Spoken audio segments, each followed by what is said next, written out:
Hello my friends, आप सुन रहे हैं हमारी कहानी डेविल सिडक्शन एपिसोड 23। कहानी का टाइटल है मैं तेरी तू मेरा। तो चलिए स्टोरी को आगे बढ़ाते हैं। आई होप आपको हमारे पिछले एपिसोड्स पसंद आए हैं। तो चलिए कहानी को आगे करते हैं। चाहत और रूही चाहत के कमरे में आ गए। रूही सीधा बेड पे बैठ गई और वहीं चाहत जाके खिड़की के पास खड़ी हो गई और कुछ सोचने लगी। रूही फोन पे कुछ वीडियोस देखते हुए हंस रही थी। उसने चाहत की तरफ देखकर कहा, चाहत इधर आ और ये देख, सच में बहुत फनी है। पर चाहत ने उसकी बातों को सुना ही नहीं। जाने कौन से ख्यालों में खोई थी। रूही ने जब चाहत को चुप देखा तो वो ध्यान से उसे देखने लगी। चाहत के चेहरे पर अलग ही भाव थे। रूही ने फोन रखा और चाहत के पास चल के गई। चाहत को अब भी इसका एहसास नहीं हुआ था तो रूही ने उसके कंधे पर हाथ रखा, जिससे चाहत अचानक से जैसे नींद से जाग गई हो। उसने हैरानी से रूही की तरफ देखा तो उससे अपनी आईब्रो उठाकर पूछा, क्या हुआ, कहाँ खो गई? कब से देख रही हूँ ऐसे ही चुपचाप खड़ी हो। मैंने तुझे बुलाया फिर भी तूने नहीं सुना। चाहत उसकी तरफ देख मासूम सी शकल बनाकर कहती है, सॉरी, वो तो मैं तेरी बस बातों के बारे में सोच रही थी। रूही चाहत के कंधे पर अपना हाथ रखकर बोलती है, कौन सी बात? चाहत, अभी जो तूने भाभी से कहा। रूही, हमने तो बहुत सी बातें की, तू किस बारे में सोच रही है? चाहत, प्यार। रूही ने हैरानी से कहा, क्या? चाहत, हाँ, जैसे तुम भाभी से बोल रही थी, मम्मी पापा, अंकल आंटी, भाई भाभी एक दूसरे से प्यार करते हैं, पर हम सब भी तो सबसे प्यार करते हैं, उसमें अलग क्या है? रूही ने उसकी बात सुनी और एक बड़ी सी स्माइल के साथ कहा, प्यार अलग नहीं होता, एक ही नाम है, एक ही एहसास है, पर किससे कर रही है ये बात आती है तो सबके लिए एक अलग सी ही फीलिंग होती है। मुझे ज़्यादा तो इसके बारे में नहीं पता, क्योंकि अगर तुम इसका जवाब मांगोगी तो सबका अलग अलग उत्तर आएगा। तुम्हें पता है, प्यार एक एहसास है जो दिमाग से नहीं दिल से होता है और इसमें कई सारी फीलिंग्स होती हैं। सच्चा प्यार कभी भी खत्म नहीं होता, क्योंकि ये एक फीलिंग है जो ज़िंदगी भर आपके दिल में रह ही जाता है। अगर तुम किसी से भी प्यार करती हो तो अपने मन में उस इंसान के लिए अच्छी भावनाएं रखती हो। तुम्हारे मन में कभी भी उसके प्रति कोई भी बुरा या खराब विचार नहीं आता, तो हो सकता है वो तुम्हारा सच्चा प्यार हो। सीधे से बोलो तो प्यार एक एहसास है जो किसी के लिए भी हो सकता है, माँ पापा, भाई बहन, दोस्त, पति पत्नी, यहाँ तक कि एक अनजान से भी। आखिरी लाइन बोलते हुए रूही की आंखों के सामने कुछ धुंधली यादें आने लगी। फिर उसने सिर को झटक कर पूछा, पर तुम क्यों ये सब पूछ रही हो? इतना बोलकर वो बड़ी सी स्माइल के साथ चाहत को देखती है और उसके कंधों पर जोर से हिलाकर कहती है, चाहत, क्या तुम्हें वैसा वाला प्यार हो गया? चाहत असमंजस में, कैसा वाला प्यार? रूही ने उसकी तरफ देखा, फिर एक गहरी सांस लेकर बोलती है, छोड़ो ये बातें। जब तुझे एहसास होगा तुझे किसी और की समझाने की ज़रूरत ही नहीं होगी। और वैसे भी ये ऐसी फीलिंग है जो खुद से समझो तो ही अच्छा। दोनों फिर ये बात छोड़कर अलग ही बातें करने लग जाती हैं। लेकिन रह रहकर चाहत को अभिमन्यु का चेहरा याद आ जाता है। वही अभिमन्यु के कैबिन में अवनी और रेहान अंदर आए। अभिमन्यु लैपटॉप पे कुछ काम कर रहा था। रेहान उसके पास आकर बैठ गया और फ़ोन टेबल पर रखकर बोलता है, सच में हंगामा हो रहा है आज ऑफिस में। अभिमन्यु ने उसकी तरफ हैरानी से देखा तो रेहान ने मुंह बनाकर कहा, हैरान क्यों हो रहे हो? तेरे हैंडसम चेहरे से सारी लड़कियां दीवानी हो रखी हैं। रेहान की बातें सुनकर अवनी, जो फाइल टेबल पर रख रही थी, उसने मुस्कुराकर कहा, लेकिन फ़ायदा कोई, कितना भी वो दीवानी क्यों ना हो जाए, ये तो किसी और का ही दीवाना बैठा है। दीवानगी अब इस हद तक बढ़ गई है कि कोई हद पार भी कर दे। अवनी ने अभिमन्यु की तरफ देखकर कहा। अवनी की बातें सुनकर अभिमन्यु के चेहरे पर हल्की सी स्माइल आ गई। उसकी आंखों के सामने चाहत का चेहरा आ गया।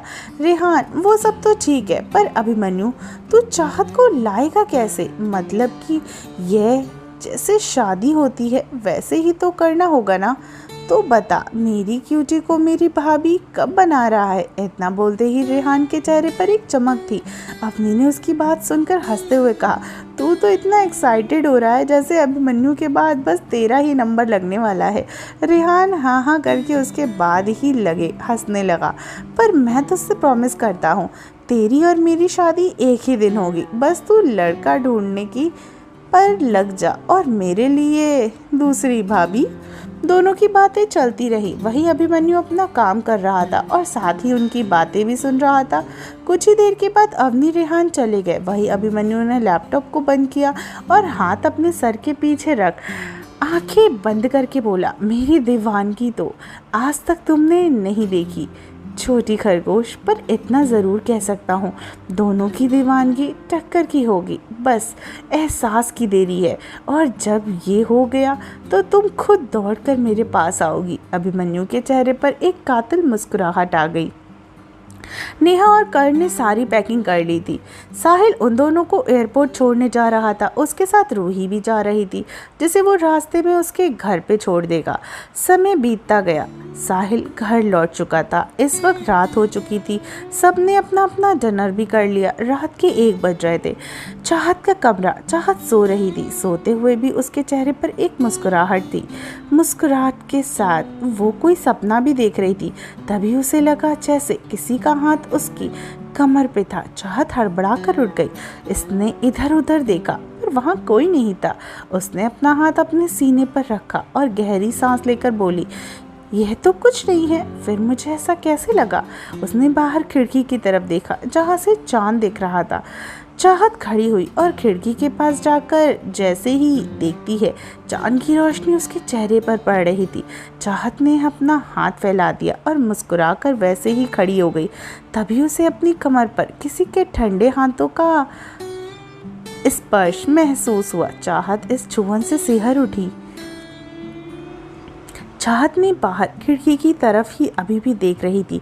उसे एक जानी पहचानी छुअन का एहसास हुआ था। चाहत ने उस पर हाथ पर ऊपर अपना हाथ रख दिया और आंखें बंद करके खड़ी रही। चाहत के ऐसे करने से पीछे चाहत के पकड़े हुए अभिमन्यु ने चेहरे पर अब मुस्कुराहट आ गई। उसने अपनी पकड़ चाहत के पेट पे और भी कस दी। चाहत की पीछे होकर अपना सर अभिमन्यु के सीने पर रख दिया। कुछ वक्त तक दोनों ऐसे ही खड़े रहे। फिर अभिमन्यु ने झुककर चाहत के कंधों को चूम लिया। चाहत का टॉप स्लीवलेस था और साथ ही शॉर्ट भी। अभिमन्यु के हाथ चाहत के खुले पेट पे थे। चाहत वो काफ़ी सिहर रही थी। अभिमन्यु के ऐसे उसे किस करने से चाहत के चेहरे पर एक बड़ी सी मुस्कुराहट आ गई। वो पीछे मुड़ी और अभिमन्यु के चेहरे को देखने लगी जो उसे दुनिया जहां की शिद्दत से देख रहा था। उसकी आंखों में चाहत के लिए एक जुनून था जो दिन पर दिन बढ़ता ही जा रहा था। चाहत का दिल और उसकी धड़कनें बुलेट ट्रेन की रफ्तार से बढ़ गई थी। उसने धीरे से अपना एक कदम आगे किया और मुस्कुराकर अपने पंजों के बल खड़ी हुई। चाहत ने दोनों हाथ अभिमन्यु के सीने पे थे। चाहत ने एक नज़र अभिमन्यु की आंखों को देखा, फिर आगे बढ़कर अभिमन्यु के माथों को अपने होठों से छू लिया। अभिमन्यु ने इस एहसास से अपनी आंखें बंद कर ली। वो आज चाहत को महसूस करना चाहता था। चाहत ने उसकी बंद आंखों को देखा, फिर बारी बारी उसे चूम लिया। अभिमन्यु ने हाथ चाहत की खुली कमर पे थे। इस प्यारे से सीन के साथ बैकग्राउंड म्यूजिक, दिल ने इबादत कर रहा है, धड़कने मेरी सुन, तुझको मैं कर लूँ हासिल, लगी है यही धुन, जिंदगी की साख से लूँ कुछ हंसी पल में चुन, तुझको मैं कर लूँ हासिल, लगी है यही धुन। अभिमन्यु ने अपनी आंखें खोली और चाहत को अपनी गहरी नज़रों से देखने लगा। चाहत के हाथ आगे बढ़कर अभिमन्यु के गले तक पहुंच गए। उसने अपने दोनों हाथों को अभिमन्यु को पकड़ लिया और बिना वक्त गवाए उसके होंठ अभिमन्यु के होंठों पर रख दिए। चाहत की बड़ी हल्की कांप रही थी और वो बहुत बेचैन से अभिमन्यु के होंठों को चूम रही थी। दिल ने इबादत कर रहा है, धड़कने मेरी सुन, तुझको मैं कर लूँ हासिल, लगी है यही धुन। जिंदगी की शाख से लूँ कुछ हंसी पल में चुन, तुझको मैं कर लूँ हासिल, लगी है यही धुन। चाहत अभिमन्यु को बहुत ही डीपली किस कर रही थी। अभिमन्यु चाहत की बेचैनी को भांप रहा था। उसने चाहत की कमर को अपने बिल्कुल पास कर लिया। कुछ वक्त बाद अभिमन्यु ने धीरे से चाहत के चेहरे को दूर किया। चाहत अपनी तेज चलती सांसों को काबू करके अभिमन्यु को देख रही थी। उसने धीरे से अभिमन्यु को देखते हुए कहा, डेविल। अभिमन्यु चाहत ने बेचैन होकर कहा, आप कभी मुझे छोड़कर जाएंगे तो नहीं ना? आपकी छोटी खरगोश हर वक्त आपको अपने पास चाहती है। आप कभी मुझसे दूर मत जाना। आप जो बोलोगे वो मैं करूँगी। इतना बोलकर वो थोड़ा रुकी और फिर आगे कहती है, बोलिए ना डेविल, आप हमेशा मेरे साथ रहेंगे ना? अभिमन्यु आज पहली बार चाहत को ऐसे देख रहा था। हाँ, चाहत दुखी होती है पर जब अभिमन्यु दूर हो जाता है तो, पर आज उसकी आंखों में एक अलग ही डर था अभिमन्यु से दूर जाने का। चाहत के दिमाग में ये डर बैठ ही गया था। वो अभिमन्यु के बगैर नहीं रह सकती थी। अभिमन्यु ने कुछ पल चाहत की आंखों में देखा, फिर उसके चेहरे को अपने दोनों हाथों में भर जुनून से कहता है, कभी नहीं, क्योंकि तुम सिर्फ मेरी हो और मैं तुम्हारा। दुनिया में किसी की इतनी हिम्मत नहीं कि वो हम दोनों को अलग करे। इस जहां को भी झुकाना होगा, इस जहां को भी झुकना होगा हमें पास लाने के लिए। इतना बोल उसने झुककर पागलों की तरह चाहत के होठों पर वो किस करने लगा। चाहत ने भी उसको अपने आगे बिल्कुल ढीला छोड़ दिया और पूरी तरीके से अभिमन्यु का साथ देने लगी। अभिमन्यु के होंठ चाहत के होठों के नीचे उसकी चिन से होकर अभिमन्यु ने उसे कस के किस करना शुरू कर दिया। चाहत के गले और कंधों पर भी वो बेतहाशा अपने प्यार की बरसात कर रहा था। जो भी जितने पल जियो उन्हें तेरे संग जियो, जो भी कल हो अब मेरा उसे तेरे संग जियो, जो भी सांसें मैं भरूं उन्हें तेरे संग भरूं, चाहे जो हो रास्ता उसे तेरे संग चलो। दिल इबादत कर रहा है, धड़कने मेरी सुन, तुझको मैं कर लूँ हासिल, लगे हैं यही धुन। चाहत अभिमन्यु की हर चुहन से पिघलती ही जा रही थी। यह एहसास उसे बहुत प्यारा लग रहा था। अभिमन्यु चाहत घुमाकर उसे पीछे ले जाते हुए बेड तक पहुंच गया। कुछ ही वक्त में दोनों बेड पर पड़े थे। अभिमन्यु के होंठ और हाथ दोनों चाहत की बॉडी पर हरकत कर रहे थे। अभिमन्यु का हाथ चाहत के खुले पेट पर था और दूसरा हाथ चाहत के सिर के नीचे। अभिमन्यु की शर्ट बेड के साइड में पड़ी थी। वहीं चाहत का हाथ अभिमन्यु की खुली पीठ और सीने पे चल रहा था। चांद की रोशनी में दोनों पर बरस रही थी। कुछ पल बाद अभिमन्यु रुका और चाहत को देखने लगा। चाहत ने हल्की शर्म से अपना सिर अभिमन्यु के सीने में छुपा लिया। अभिमन्यु ने भी प्यार से उसे अपनी बाहों में भर लिया। कुछ ही देर के बाद अभिमन्यु को अपने सीने पर चाहत की गर्म सांसों का एहसास हुआ। अभिमन्यु ने झुककर चाहत को देखा जो सुकून से अभिमन्यु की बाहों में सो चुकी थी। अभिमन्यु ने प्यार से उसके माथे को चूमा, फिर धीरे से चाहत से दूर हट गया और अपनी शर्ट को पहन लिया जिसके बटन्स टूट गए थे। अभिमन्यु ने ये देखा, फिर मुस्कुराकर चाहत की तरफ उसके मुंह से अचानक निकल गया, छोटी खरगोश। अभिमन्यु फिर वहाँ से खिड़की के पास गया और अपनी आंखें बंद कर ली। अभिमन्यु के पीछे बड़े विंग्स निकल गए और उसकी आंखें गहरी लाल हो गई। देखते ही देखते वो दूर आसमान में तेजी से उड़ रहा था। उसके चेहरे पर एक कातिल मुस्कुराहट थी। कुछ ही देर में वो एक बड़े से पहाड़ के ऊपर खड़ा हो गया और जोर से चिल्लाता है। ये घना जंगल बहुत बड़ा था, जो बड़े से पहाड़ के ऊपर था। चारों तरफ से जानवरों के चिल्लाने की आवाज़ आने लगी। अभिमन्यु ने अपने दोनों हाथों को फैला दिया और बेहद ही जुल्जों से बोलता है, छोटी खरगोश, तुम्हें हमारे होने से कोई नहीं रोक सकता। तुम सिर्फ मेरी हो। बहुत ही जल्द तुम मेरे साथ होगी, वो भी हमेशा हमेशा के लिए।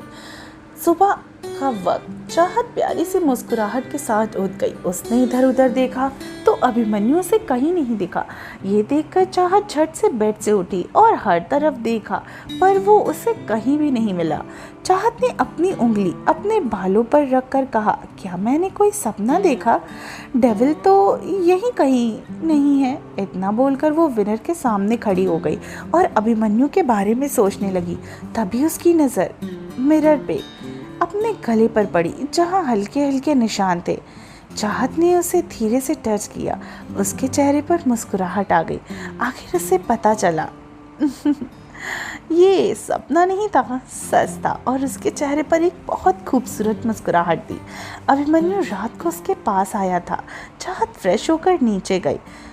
समय जी ऑफिस के लिए निकल गए थे। वानी जी नौकरों के कुछ काम बोल रही थी।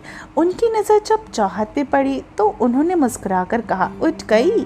चाहत उनके साइड से उन्हें हक करके गुड मॉर्निंग विश करती है।